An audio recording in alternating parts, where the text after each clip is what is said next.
बिस्मिल्लाहिर्रहमानिर्रहीम अस्सलाम वालेकुम। आज की वीडियो में मैं आपको पनीर डोडी के बारे में कुछ अहम मालूमात बताऊंगा। पनीर डोडी की पहचान के मुतालिक, पनीर डोडी के मिजाज के मुतालिक, पनीर डोडी के इस्तेमालात के मुतालिक और पनीर डोडी को आप कितनी मकदार में खा सकते हैं इसके मुतालिक। इसलिए वीडियो आप एंड तक लाजमी देखें।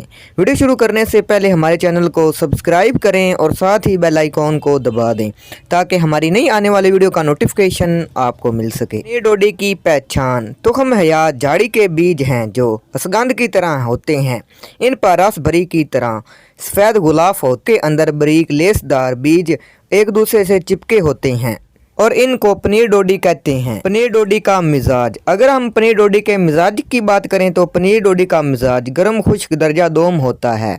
मकाम पैदाइश। पनीर डोडी पाकिस्तान में डेरा गाजी खान, पेशावर, सिंध और बलूचिस्तान के इलाकों में पाई जाती है। पनीर डोडी का इस्तेमाल। पनीर डोडी मैदे को ताकत देती है और मुगल्लज़ है, यानी मादे को गाढ़ा करती है।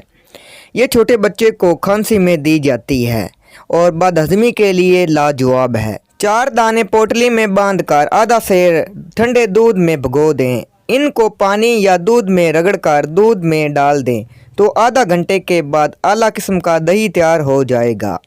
पेट में रीवा को दूर करती है। चंद दाने हमरा नीम गर्म पानी के साथ खाने से आराम आ जाता है। पनीर डोडी का जमा हुआ दही में खंड मिलाकर खाना जरियान एतलाम सूरत अंजाल को नफ़ा करता है, यानी इसको ख़त्म कर देता है। पनीर डोडी की मकदार खुराक। इसको अक्सर पानी या दूध में भिगो कर दिया जाता है। तो दोस्तों, ये थी पनीर डोडी के बारे में इंफॉर्मेशन जो मैंने आपसे शेयर की। अगर वीडियो आपको पसंद आए तो आपने इसे ज़रूर लाइक करना है, चैनल को सब्सक्राइब करना है। मिलते हैं अगली वीडियो में। अल्लाह हाफिज़।